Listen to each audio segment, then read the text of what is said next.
How's it going, everyone? Chris here with another Battlefield 3 weapon guide video. Today we're going back to the assaults category to take a look at the AN-94, which is another assault rifle in Battlefield 3.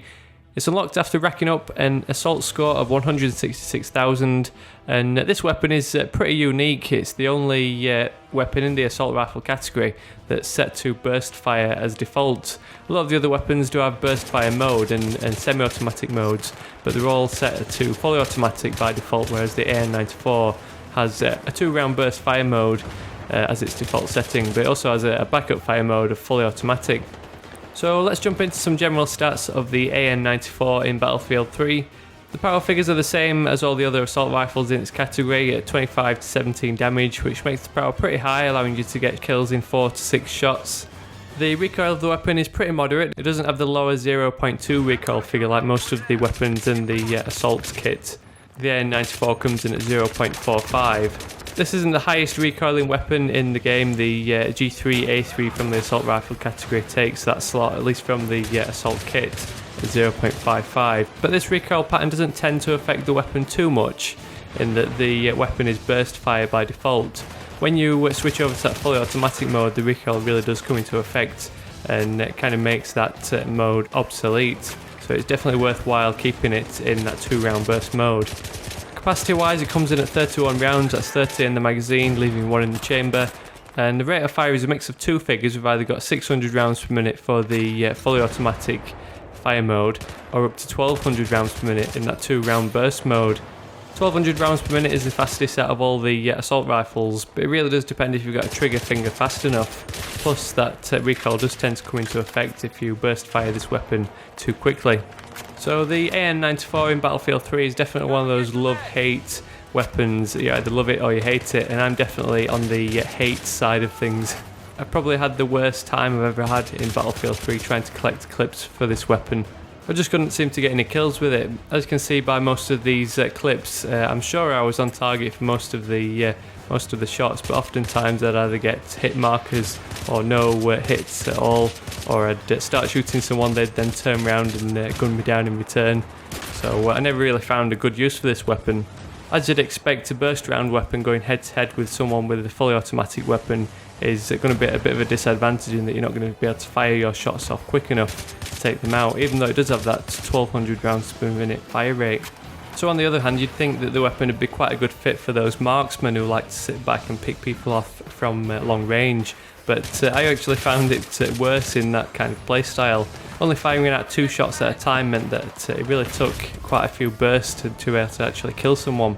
In theory, you should be able to get a 2-burst kill, where each of those bursts fires off 2 shots, so overall 4 shots to kill. But in reality, if you're trying to shoot someone who's moving, you'll often get your first hit marker and then struggle to land your second or third or fourth shots before they manage to get themselves behind some cover. At least with the fully automatic assault rifles, you can blaze away lots of shots, so you've got more likelihood of one of those shots landing a hit. I also found that recoil coming into play quite a bit as well with the burst mode, so you have to remember to really slow down your trigger finger to allow the recoil to settle before firing off your next shot, so you don't end up firing way above the target's head. In my opinion, I think this weapon would have been a lot better if it did have a lower recoil pattern. It's that recoil overall that really spoilt the weapon for me. But on the other hand, like I mentioned, it's either a love-hate thing. I know a lot of people love this weapon, so I'm guessing that it's probably a little bit easier to use on PC, where it's a little bit easier to get those more accurate shots with it being 60 frames per second. On the console, it is a little bit more difficult to line up shots with control sticks on a 30 frame per second game, so maybe that's why I was kind of having a bad time with this weapon. But moving on, let's take a look at my recommendations of a configuration for your AN-94.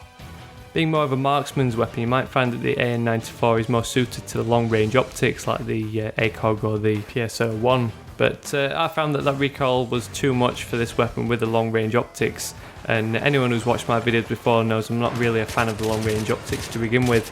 The iron sight's really terrible on this weapon as well, in that you can't really see where you're aiming, so the Cobra Red Dot Sight for me was the best attachment. You get this after 50 kills, and it's just a non-magnifying gun sight with a German-style reticle that just allows you to see more around the enemy with more peripheral vision.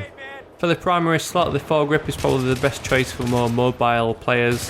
The Bipod might be a good fit for those kind of marksman players who like to sit back but I always find that the bipod never deploys when I actually want it to. So foregrip for me after 30 kills just decreases that horizontal recoil a little bit to aim to decrease the recoil overall. And for the secondary attachment, I think the best choice goes with a heavy barrel after just 20 kills. Being more of a marksman's weapon, that increased accuracy and the increased range really does help out, but you do kind of sacrifice the recoil a little bit more, giving it more vertical kick. So it's definitely worth remembering to let the recoil settle before firing off your follow-up shots. So that's about it for my guide to the AN-94. Like I mentioned, I'm not really a fan of this weapon, but let me know down in the comments if you're one of those players that loves this weapon and can really go to town with it. If you are a fan of this weapon, or if you just enjoyed my little review of it, please drop me a thumbs up to help share this video with others and give my videos overall more widespread exposure. Stick around for the next episodes in this Battlefield 3 weapon guide video series. Otherwise, thanks for watching, and I'll catch you all later.